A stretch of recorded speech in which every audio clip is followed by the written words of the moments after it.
Hi everyone, welcome to this week's lecture. And today, as indicated in your syllabus, right, you're supposed to read Arguing a Position, which is chapter 6, right?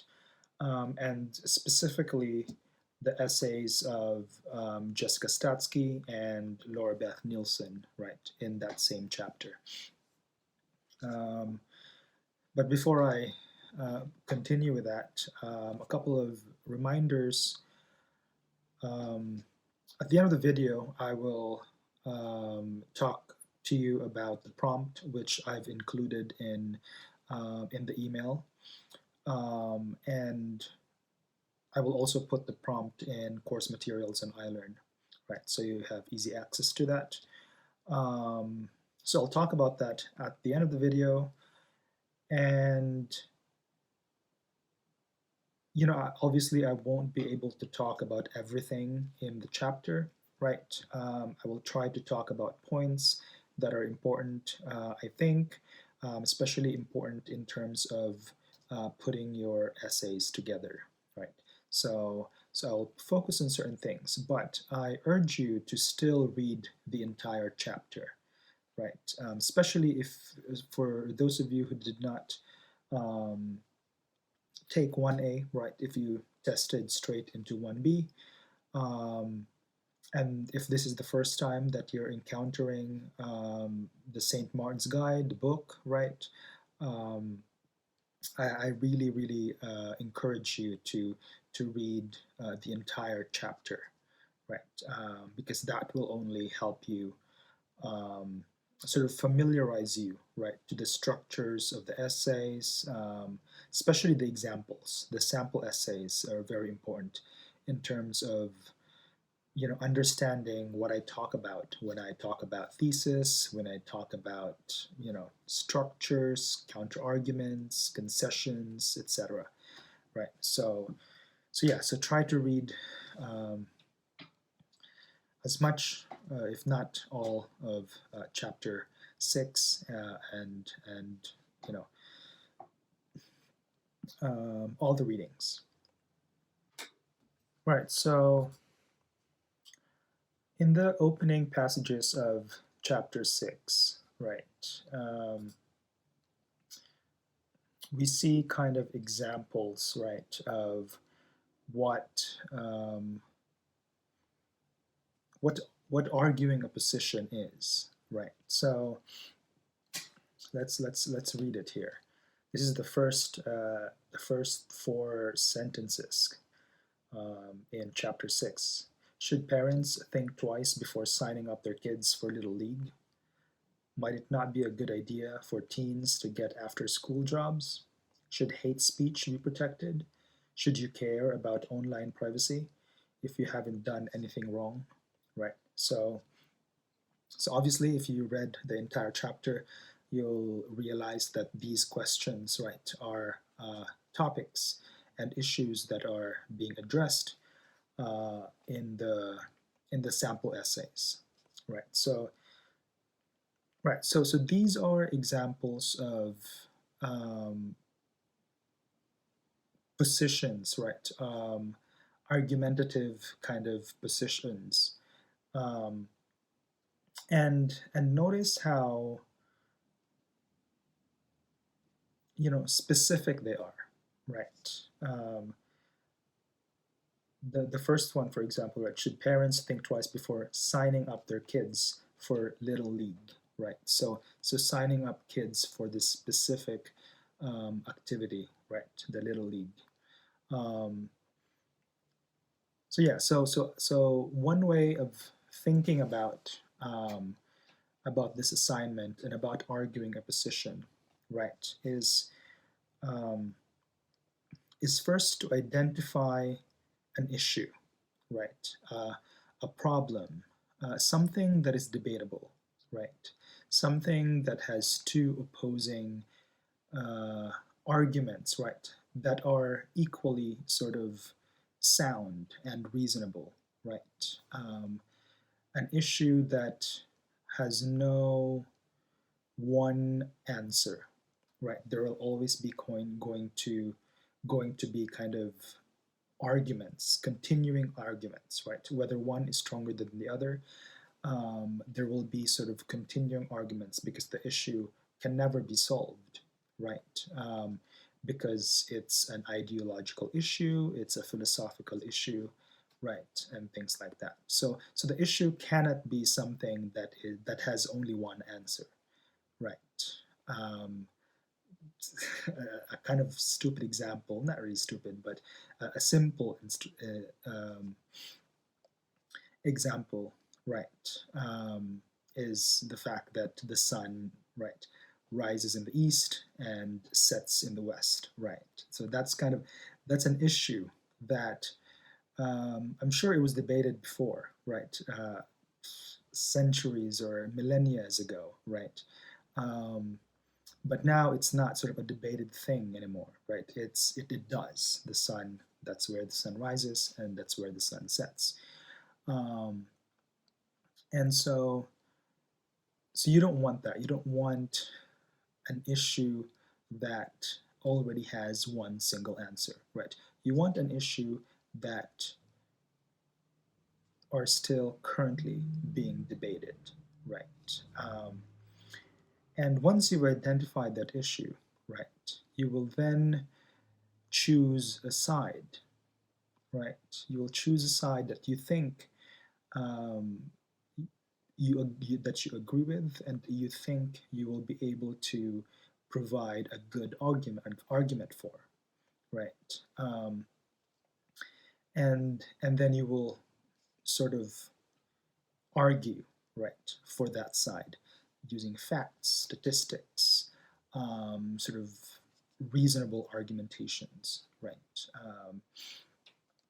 And I say, facts and statistics and reasonable argumentation, right, because that will be kind of the driving force, right, of your argument.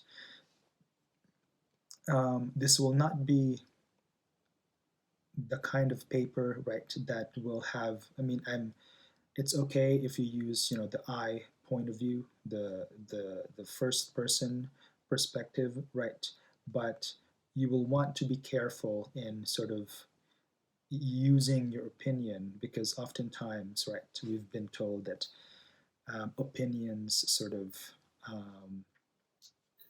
they kind of contaminate facts, right, and statistics and things like that. So you want to use sort of evidence, right, along with, right, your own sort of argumentation, your own sort of position, right. You want to provide arguments, or you want to provide evidence, right, in order to make your argument strong, right. So that's really what this chapter is about, right? How to do that, how to identify an issue, and then how to choose a position, and then how to argue for that position, right? That's what the chapter is about, and that's what your essay, right, the first essay, is going to be about. Right, and because for this paper you will be using evidence, facts, statistics, and things like that, right? You'll be expected to do research, right? I will talk about this later on when I talk about the prompt, but you are required for this paper at least 3 outside sources, 1 scholarly journal, and 2 non-scholarly but credible sources, right? And I'll talk more about that later. And so first, right, you're going to identify, an issue, and I want to encourage you to choose a topic that is of interest to you, right? That you are sort of that you already know a little about, right? Because then that will just make your work easier, right? And then it will only sort of, I think it will make your paper better if you sort of are interested in the issue that you're arguing about, right? So yeah, so that's one thing, right? And also, in order to you know, properly argue your position, you have to know sort of all the complexities, right, of the issue, all the different sides. You know, it's not because you argue for one side, you only have to know your side, right? You have to know both sides. You have to know several sides, right, in order for you to be able to properly argue your position, right? So that means you'll have to read about your issue, right? Do research, read articles, um, and look at encyclopedias, whatever you need to do, right? To kind of, and you won't necessarily use everything that you've read into your paper, right? But you will at least know how to talk about, right, or how to write about your issue, right? So it's important to A, be interested in what you're arguing for, and B, inform yourself, right, through research. And it's easier to write once you've done the sort of the readings, right? Once you've done your own research, once you've read about your topic, and then things just kind of naturally, most most of the time, just kind of like naturally come out, right? So those are the two things, right? All right. So reading more from the first kind of section. In this chapter, we ask you to compose a position argument on a controversial issue. Right. Your argument should try to convince readers to adopt your point of view, or at least to consider it seriously. Right. So you're supposed to use an issue that is controversial, and by controversial, that means that, like I said, right, there are two sides to the argument. Right. So it's a contested issue. And yeah, and then you choose a side, and then you will then convince your reader that your side is right, right, or a better argument, right, than the other side.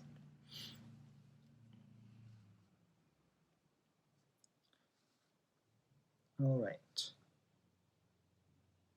So then let's look at going down the chapter. It's too bad I can't give you page numbers, but this is on the part, the section called Determine the Writer's Purpose and Audience. Right, so I just want to read through, right, the purpose here, what your purpose is, right, for writing this paper. A, you want to change readers' minds by challenging their values and beliefs. B, convince readers to look anew at the reasons and evidence, confirm the writer's refutation or possible objections, strengthen readers' opinions by providing them with convincing arguments, move readers to take action by stressing the urgency or seriousness of the issue. Right. So these should be kind of like your goals, right? You don't necessarily have to like address them directly, right? But kind of consider them, and once you've written the paper, go back to this and say, oh, am I doing this? Um, am I challenging, right, other ways of thinking? Am I inspiring my readers to take action, right? Are my arguments convincing, right? So yeah, so go back to this, right? The writers also, right, you want readers to react by thinking critically about the values and beliefs underlying their position, re-examine the reasons and evidence, seriously consider the writer's refutation, reconsidering an issue they had been certain about, inspiring readers to do something about the issue, right? So these are, right, what's at stake in terms of why it's important for you to argue your position, right?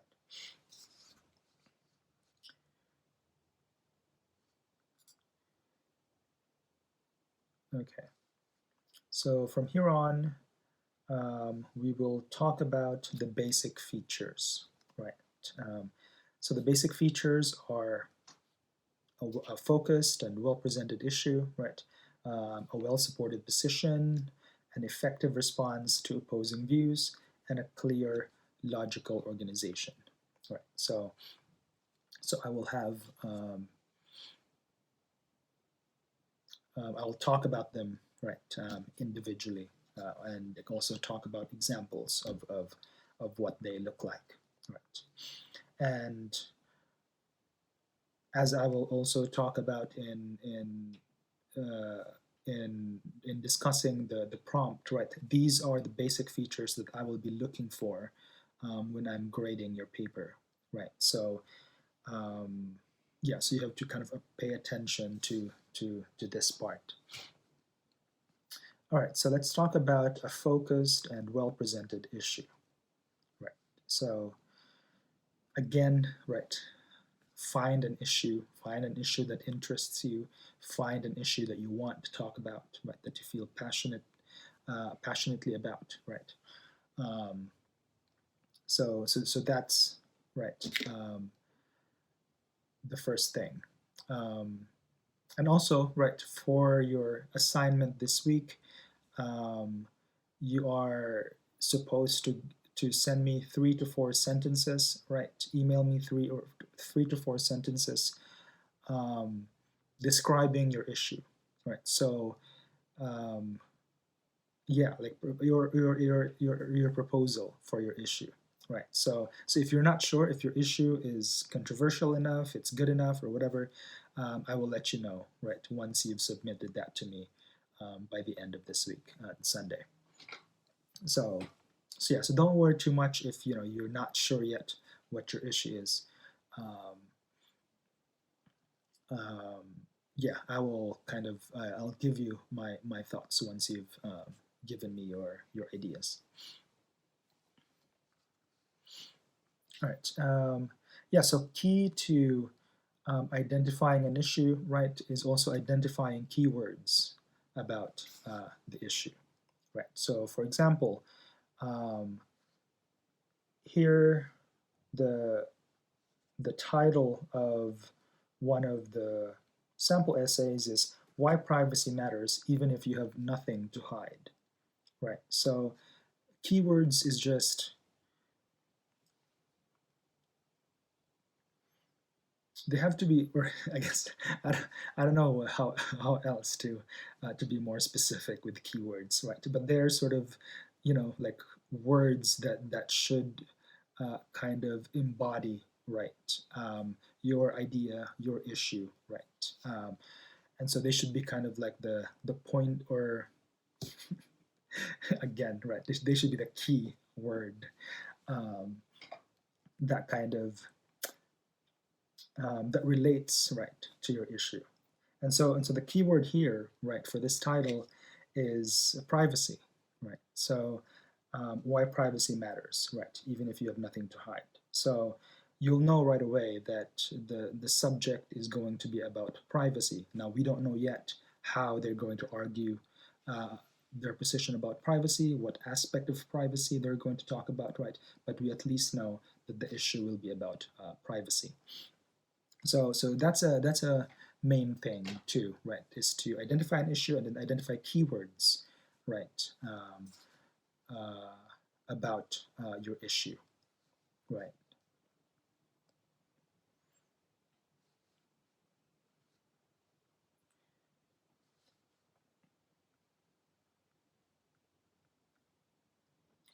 And then what else do we have here?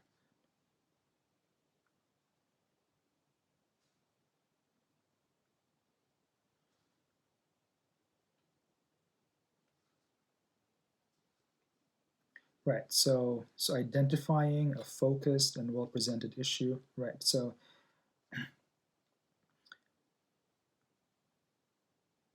oftentimes the structure of your argument should be, and that's included here, right? Um, it's a structure of when X happens, right, most people think this, right? But I think this because this, right? Um, and I will give you a copy of my notes so that you'll have something to follow with if you want, right? So all of those things I've included in my notes, right? So the idea, right, of a focused issue is to identify what people are talking about, and to identify, right, again, what other people think, and then this is what I think, and this is why I think this, right? So that should be kind of like the overall structure of your argument, right? Um, the second one is a well-supported position, right? So now that you've identified your issue, right, you will then sort of choose a side, right? You've identified your issue. You've identified two positions, right? Arguing about the issue, right? And then now you have to choose a side, right? And your position, right, should be clear in your thesis, right? If you should be familiar enough, right, with the 5-paragraph essay structure, which is the first paragraph is the introduction, and usually the thesis is the last sentence or the last two sentences, right, of the first paragraph of the introduction paragraph, right? And then you'll have 3 body paragraphs, right, where you'll sort of explain your argument and give evidence and so on and so forth, right? And then you'll have your conclusion, right, as the 5th paragraph. So that's usually, right, the structure of of like the kind of formulaic 5-paragraph structure, right?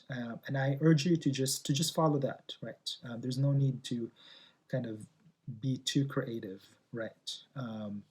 If you want to do 6 paragraphs, that's fine with me, right? I would prefer um, I prefer like long or shorter paragraphs than paragraphs that are too long, right? And so that's fine. But I think at least 5 paragraphs would be best. All right, so your position should be clear in your thesis. So in your thesis, you should summarize the issue, and then your position, and then how you're going to um, sort of defend that position, right? So the thesis really is just a summary of your argument, right? And we'll pick on a couple of examples later, or maybe now.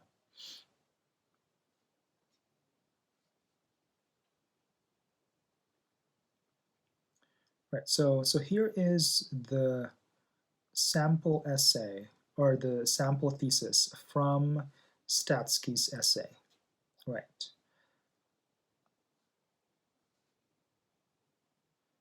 So here, when overzealous parents and coaches impose adult standards on children's sports, the result can be activities that are neither satisfying nor beneficial for to children, right? So that is um, her thesis, right? And if you have read her essay, she locates the thesis in the last sentence of the first paragraph, right? So feel free to imitate that. Um, so let's look at her thesis here. When overzealous parents and coaches impose adult standards on children's sports, the result can be activities that are neither satisfying nor beneficial to children, right? So keywords here, right? So children's sports. She's talking about children's sports, right? And what is she talking about?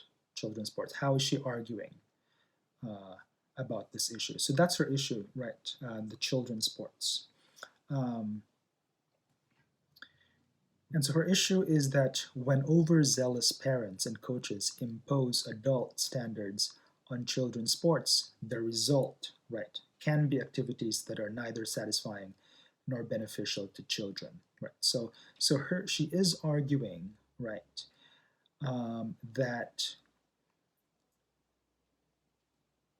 sending children's or sending right like children to kind of this intense sports activities or intense kind of sports programs, right? Um, the result, right, can uh, is not beneficial to the children, right?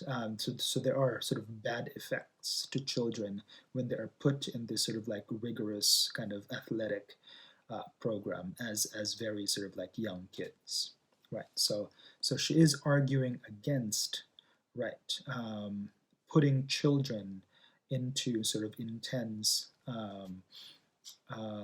competitive sports programs or activities or whatever, right? So that's her kind of like surface argument, right? But also notice, and if you're following my notes here, um, I, I sort of emphasize the word zealous, overzealous, and can be, right? And so she's not saying that all kids and all parents and all sporting activities are problematic, right? But she is actually being very specific here to only talk about overzealous parents and coaches, right? So those parents who are very sort of like overbearing and they push their kids to the brink, right, almost to an abusive um, kind of way, right? And so she's only talking about sort of abusive parents here, overzealous parents, right? Um, so not talking, so making sure, right, that she's making a distinction between the kinds of parents that she's talking about and the kinds of parents that she's not talking about. She's not talking about responsible, kind of like thoughtful, caring parents, right? She's talking about kind of irresponsible, overzealous parents, right? That sort of force their children into intense sporting activities, right? The result can be, right, activities that are neither. So by saying can be, what she's doing is qualifying, right? So qualifying, just sort of adding, right, uh, adding kind of a qualifier is what it's called, right? A qualifier that sort of makes clear that so it's just a way of sort of clarifying, right?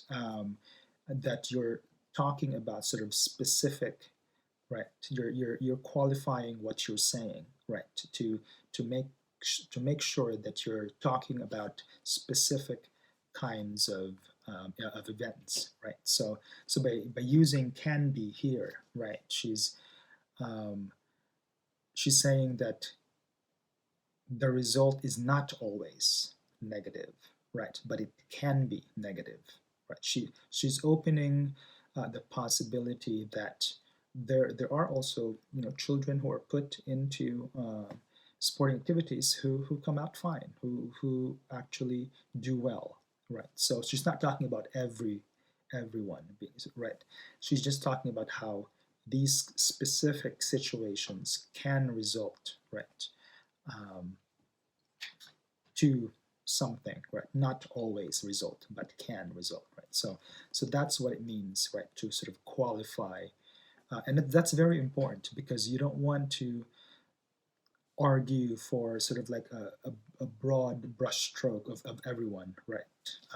That what all these people are doing is going to happen like this. You don't want kind of like an absolute position, right? Because then you'll have to defend so much, and there's not enough um, this paper is too short, right, to defend everything, every aspect of your issue, right?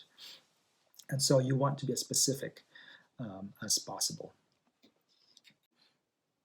right? So a credible position is also one that is backed with facts and statistics. Often writers include statistics in their introduction to set up the credibility of their position. But I also want you to use facts and statistics, right, throughout your essay. Right. So these facts and statistics, that's why you have to do research, right, so that you find facts and find statistics, right, to kind of act as your evidence, right. I want to see this, right, throughout your paper. And this is going to be, I am going to be very picky, right. I want to see you using quotations from your research, right. I want you to see, I want to see in-text quotations, right, or in-text citations, right. So quotes, summaries, or referring to, someone's research, right. And that's just as easy as, saying, you lay out your argument, and then you'll say, according to a research conducted by the UCR Sociology Department, and then you'll quote someone, right, blah, blah, blah, right. So, and that's why I want you to read the sample essays, because that's how, I want you to see how they're incorporating quotations, right. I am very strict about quotations, right. If you're not using quotations, quotes from your research, in integrating that into your essay, right, that will put you close to failure, right, in my class. So I want to see, outside sources, quotations being used, right, evidence, right, because that's the point of this paper, is for you to not only, prove that your position is strong, but also provide evidence, right, because that ruins it. If you're not using outside sources, if you're not using quotes, right, evidence, that just kind of that discredits your argument, right. So I want to see that throughout, especially the body paragraphs, right. I want to see quotes. So yeah, so an example here, right? 24% worked 5 to 7 days a week.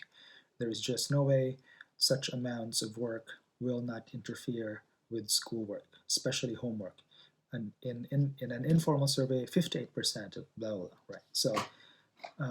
So here, Itzioni is the writer, right?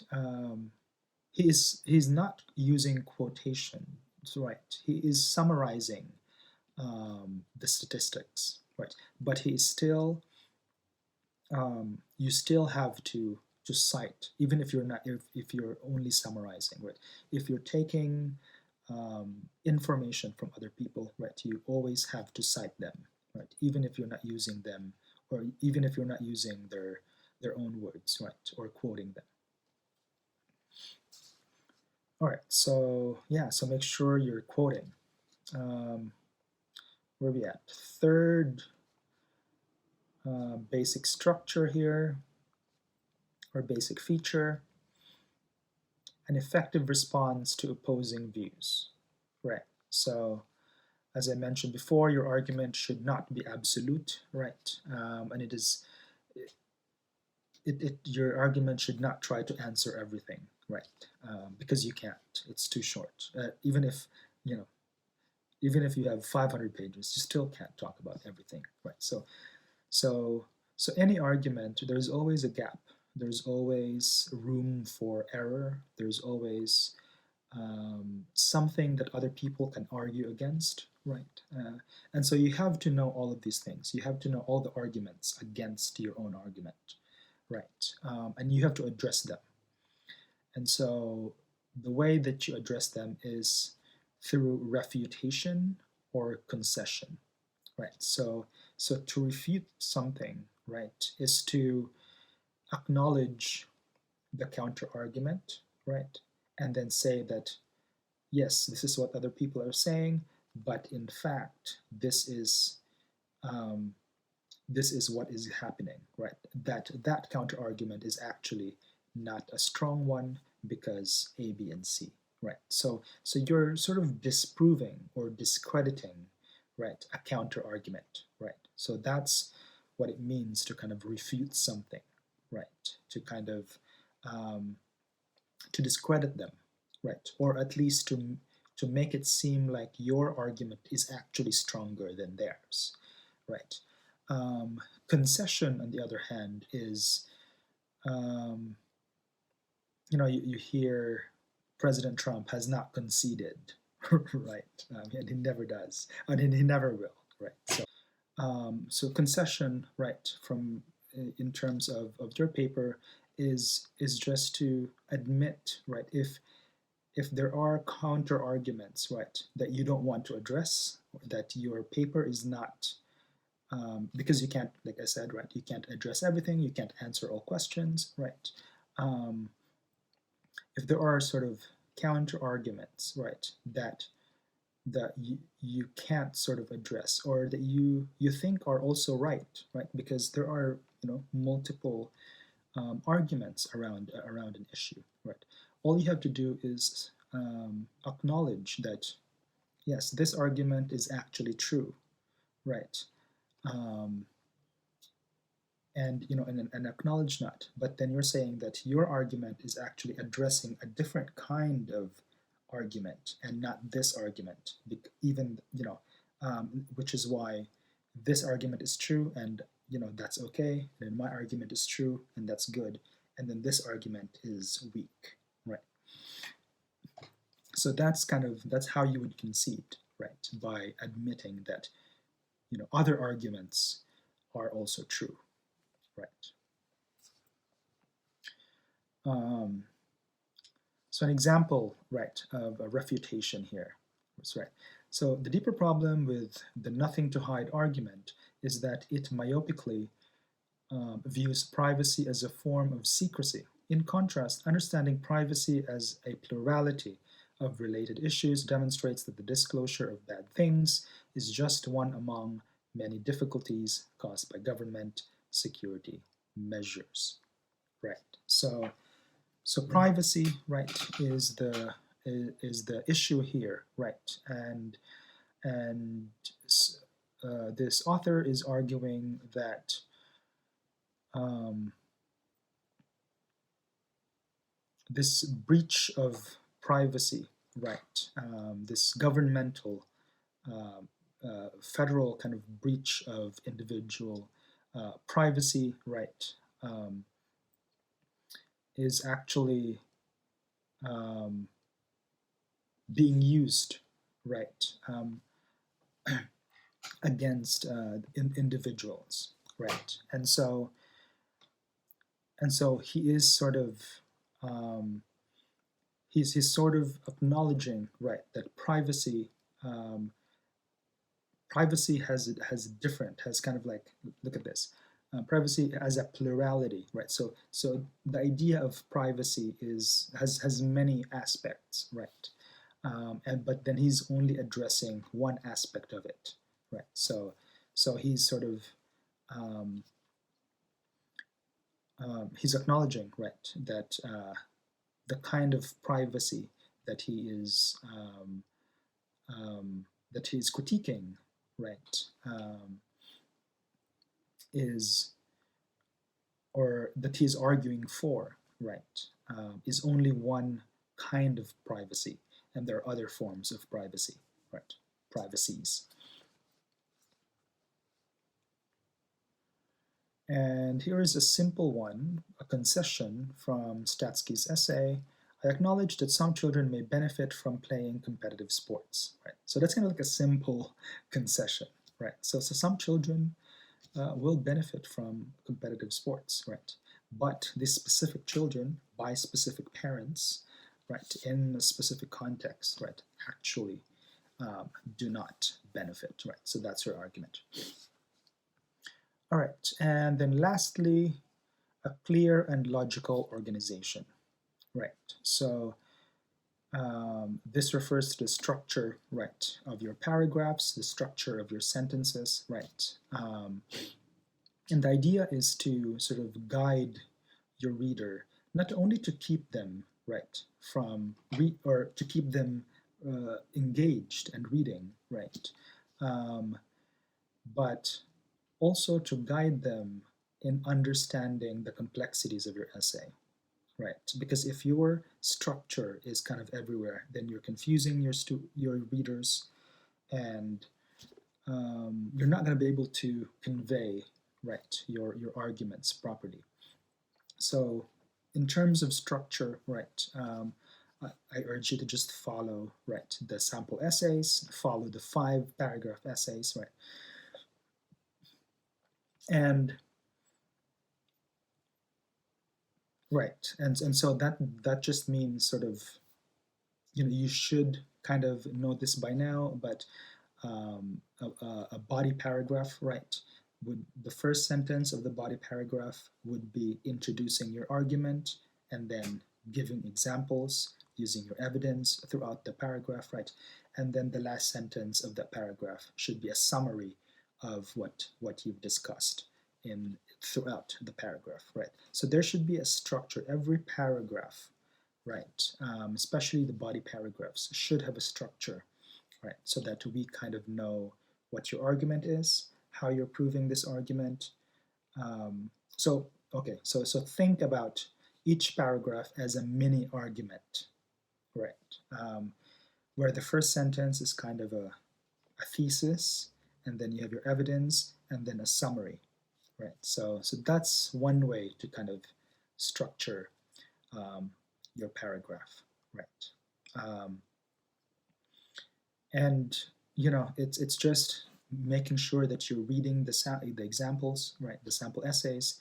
That's how you kind of familiarize yourself with that. But also on the sentence level, right, just using words, right, conjunctions, right, like look at this. Highly organized competitive sports are too often played to adult standards, which are developmentally inappropriate for children and can be both physically and psychologically harmful.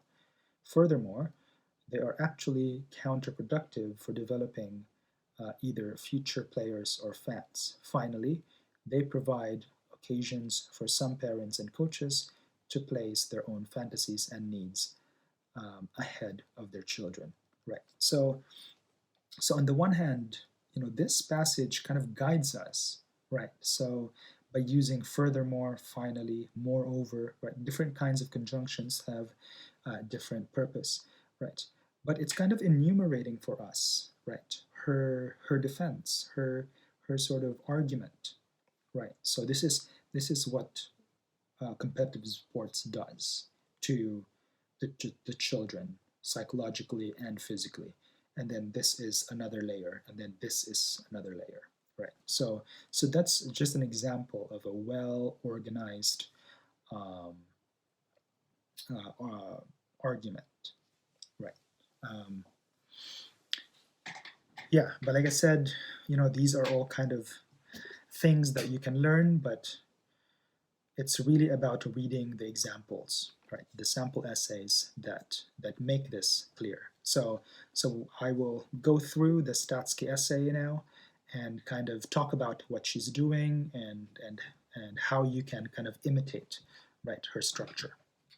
All right, so this is the Jessica Statsky essay, right, called Children Need to Play, Not Compete. Right, so it's pretty clear what her argument is about just by her title, right?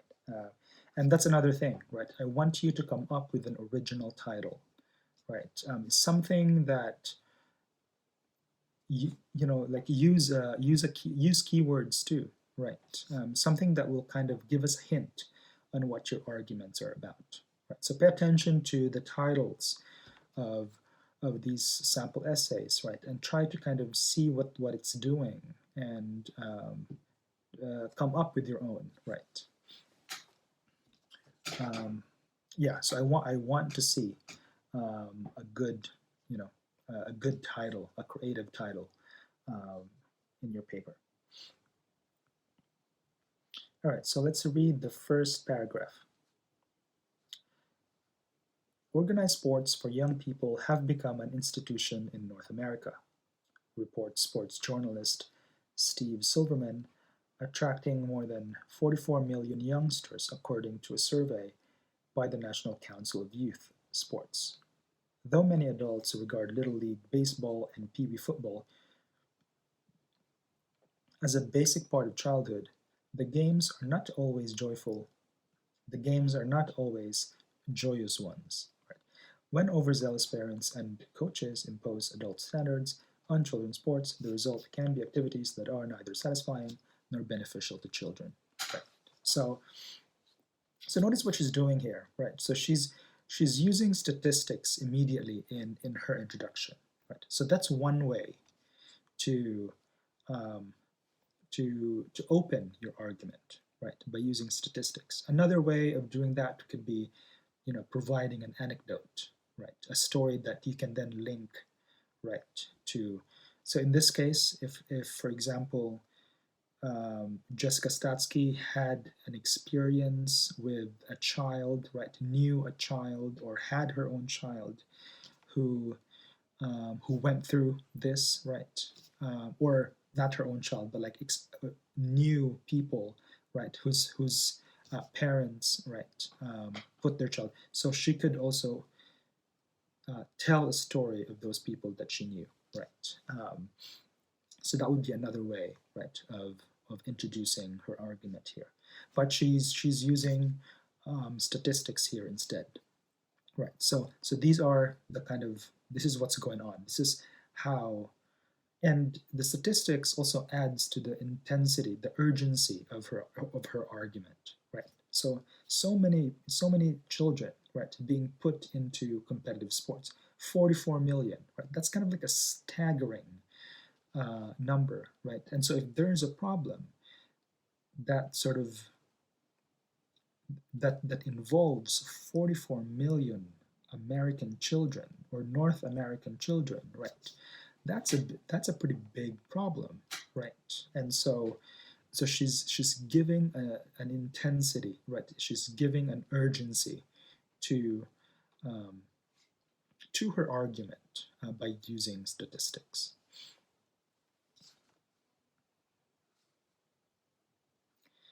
And I will skip um, paragraph 2. That's kind of just an explanation. I'll go to paragraph 3. So paragraph 3 here, right?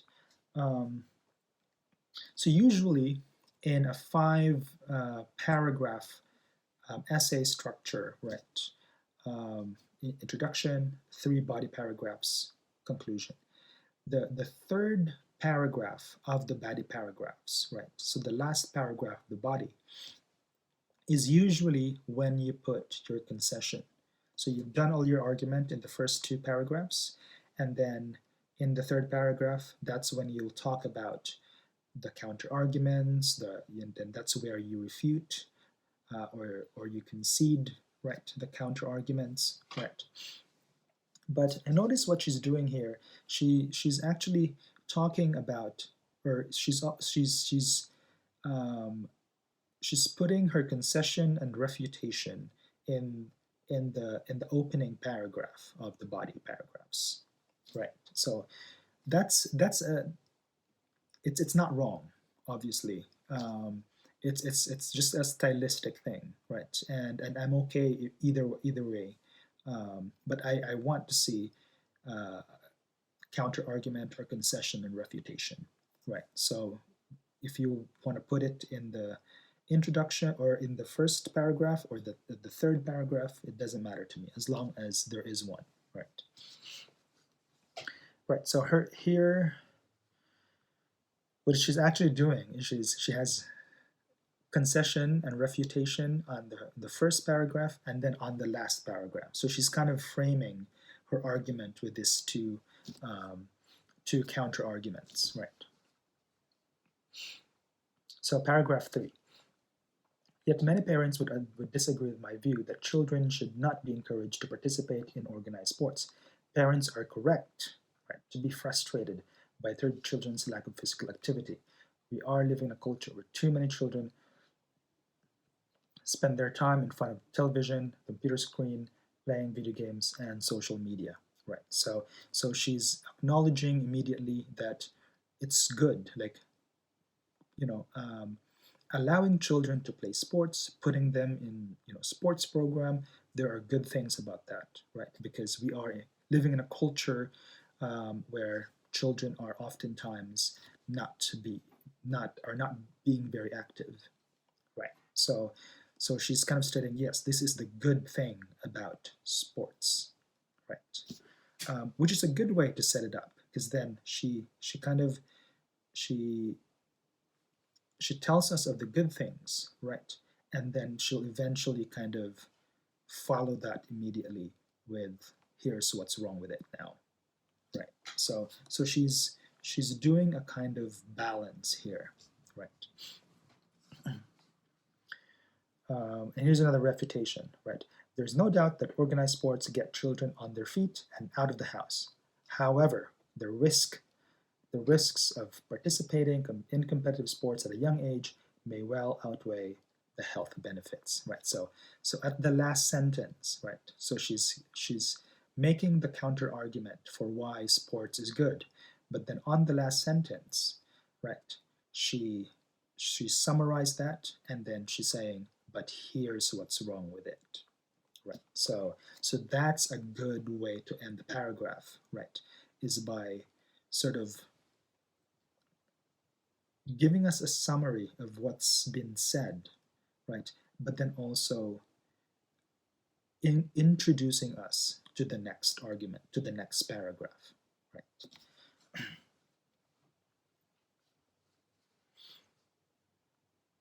And then paragraphs 4 and 5 here, right? That's when she starts talking about what's wrong, right?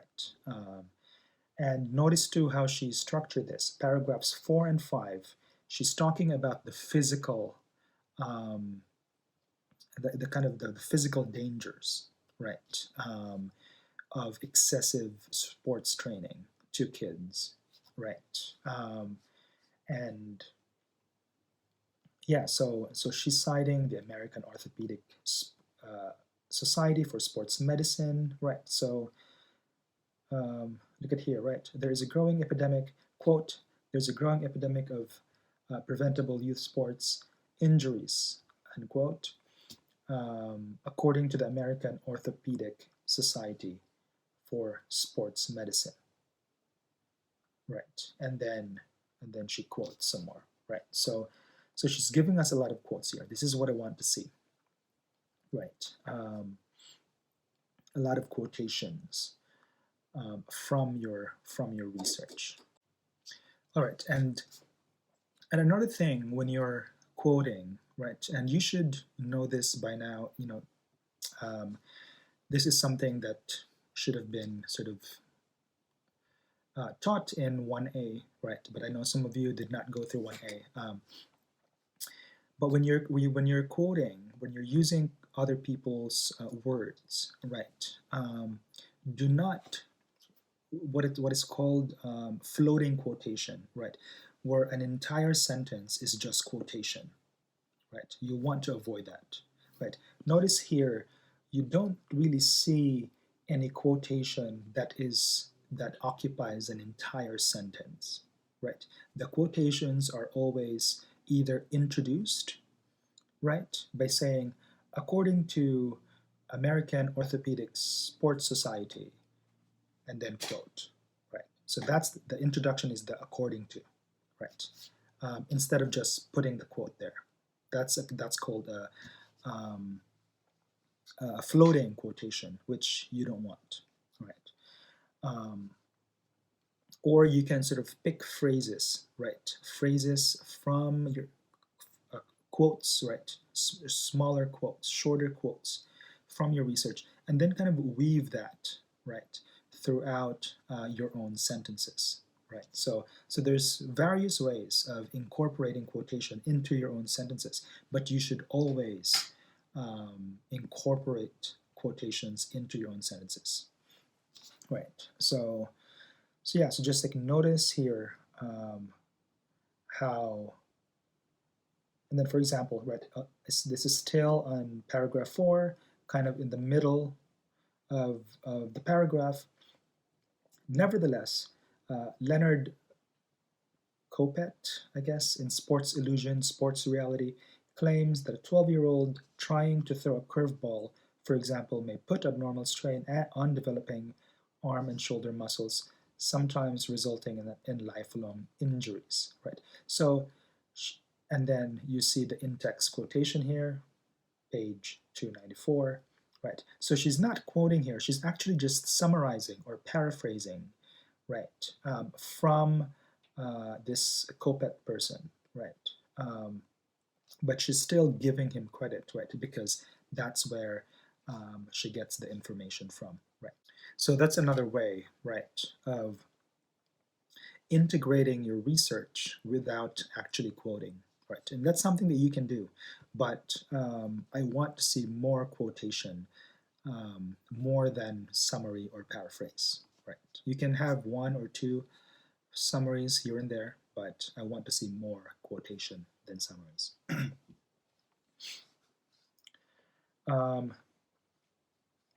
Notice here too, where she uses on paragraph 3 and paragraph 4, she uses block quotations, right? Which means that she uses, some of you might know, right? A block quotation is are quotations that are more than 4 lines. If you have more than 4 lines, then you kind of block it, right? So that means that you indent the whole thing from your paragraph, right? She's using that here, but I don't want you to use that in your paper. Your paper is very short. It's 3 to 5 pages. And so block quotations, it just takes away from your argument, right? Block quotations are usually just used for longer essays, right? So avoid using block quotations, which means just limit your quotations to less than 4 lines, right? So then you won't need to block it, right? Or if you have a quotation that's very important and you feel like you need to include it, just cut it into 2, right? And then introduce it here and then add another one here, right? Or something like that. But yeah, avoid block quotations. All right, so paragraphs 4 and 5, right, outlines kind of the physical harm that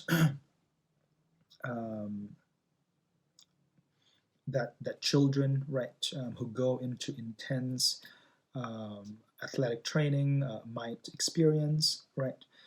And then paragraphs 6 and 7, right, tackles kind of like the psychological effect, right? So I think that's a good way to structure the argument, right? So here are the physical harms, right? And then here are the psychological harms, right? That right. So page 6 here, or paragraph 6. Even when children are not injured, right? So even if they're not physically injured, Tutko points out, fear of being hurt detracts from their enjoyment of the sport, right? So even if they're not hurt physically, right, there is actually they start fearing the possibility of being hurt, right? And then that sort of takes away from the fun, from the joy of the sports, right? So a lot of times, parents will say, the children are enjoying themselves, in in the sports activities, right? But in fact, many children are they sports can be very intense and then can be very physical, right? So there is a level of fear, right, that some children um, kind of go through that can be traumatic, right? I remember when I was when I was very young and I was not very athletic at all. Um, I just kind of like to read and sit down and not do anything, um, which turned out fine because now I'm a PhD student and that's useful. Um, but yeah, but my parents were kind of wanted me to be active and uh, uh, be out and about and doing things. And so my parents kind of put me into, I don't know, kind of like a baseball camp or whatever. And I was so scared of baseball because it's very it's hard. And I always just kind of like imagine getting hit in the face by it. And so that just kind of like even now like I try not to do any sports. I play tennis because the ball is very unthreatening. But that's about all the sports that I play. But yeah, so that's still like something that kind of I think about, right? When I think about football or baseball, right? Is kind of this fear of getting hit by that ball. But anyway, yeah, and so she's arguing here, right, that that fear is real and it traumatizes a lot of children, right, and it takes away from the fun of of sports, right. And then she argues, different layers of how the psychological trauma happens, right? And again, using quotes, using evidence, right? Um,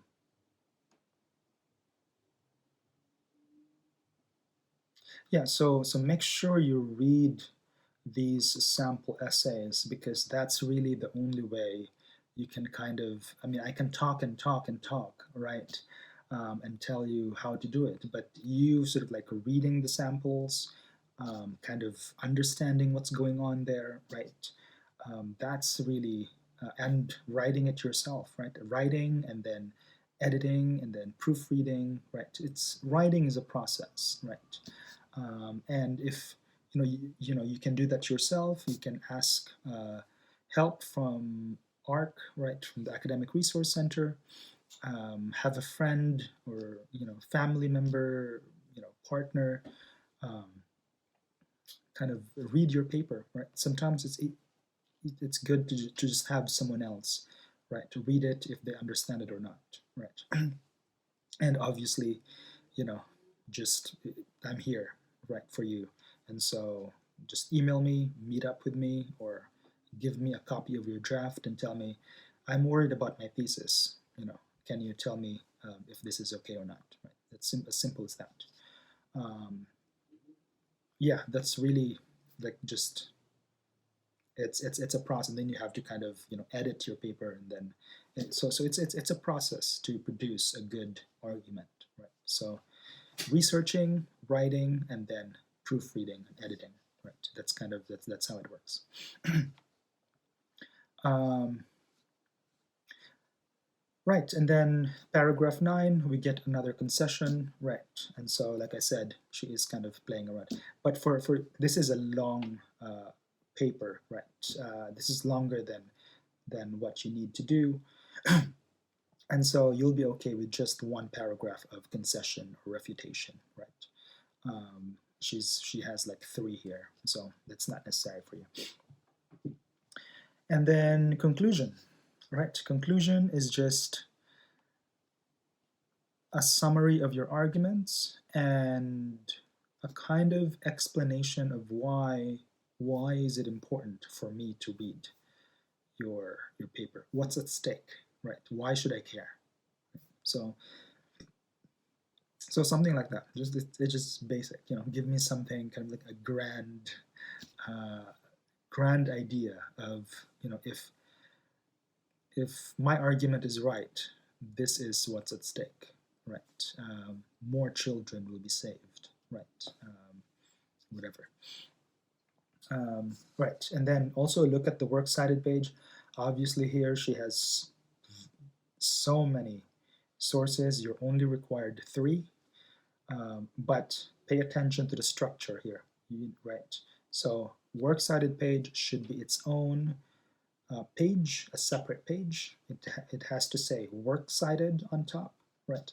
And then it should be in MLA format, right?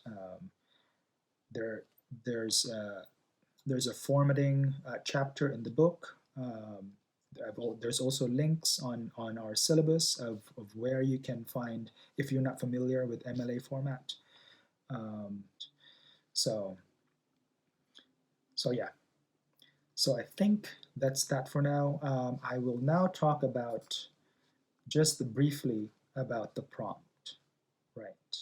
Where's the prompt? Okay. So I've included the prompt in this email. As described by the SMG, this essay is a more thoughtful, deliberative kind of argument, one that depends on critical analysis of an issue and involves logical reasoning rather than raised voices, which is more likely to convince others of the validity of your position. Right? Reasoned argument is also more likely to be expected in college courses and in the workplace. This means that a good portion of your argument should be based on factual research and examples. So I've talked about that already. Not mere personal opinions. For this essay, you can choose either a topic or theme from the short story, right? From A Good Man is Hard to Find, from which you will take a position, right?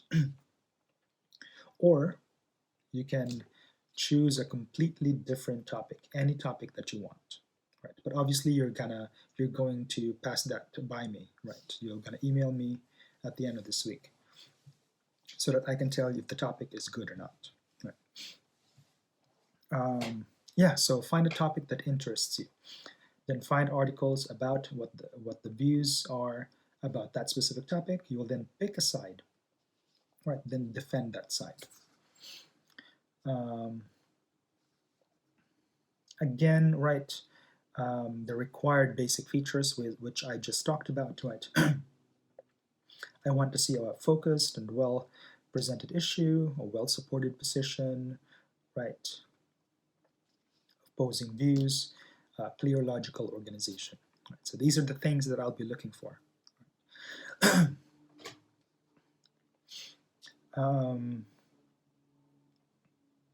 Yeah, and then in addition to the above, there has to be a thesis statement, right, which is in the last sentence or the last 2 sentences of the introduction. And then your paper must cite evidence from at least 3 reliable sources, right? At least 1 scholarly article. So the scholarly article, just use Google Scholar, right, or UCR library website, right? So anything that you will find in Google Scholar and UCR library, those are automatically scholarly articles, right? So you only need 1 scholarly article, and then the rest, the 2 others, right, can be from an encyclopedia, magazine, newspapers, right? And if you're not sure, right, so it has to be reliable, right? And so if you're not sure if your source is reliable or not, just let me know. Just ask me and I will tell you. Include a full works cited page, right, which is a separate page. Your paper must follow MLA citation style and be a minimum of 1,200 words, 3 to 5 pages in Times New Roman 12-point font with 1-inch margins all around. Right, and then this is important. You must save your essay document like so. Right, so when you save your paper and before submitting it to me, make sure that you put your last name and then essay 1, right, and then save it and then submit it, right. That makes it easier for me to kind of when I download your paper in my computer, it's easier for me to organize the papers, right. And as much as you can, please use Word document. It makes everything easier for me and faster for me to grade your paper so that you can get it back, right? um, immediately, right? If you really can't, I mean, we have free access to Word, Office, right? Um, through UCR. If you need help figuring that out, please let me know. But we have free Word access through UCR. But if for some reason you just can't access Word, or you just refuse to with all your might, I'm not going to force you, but as much as you can, right? Try to use a Word document. um, yeah, if you really can't, just do a PDF, and I won't deduct points or whatever, right? But it's just a preference for me, right? And I think that's it for now. Bye.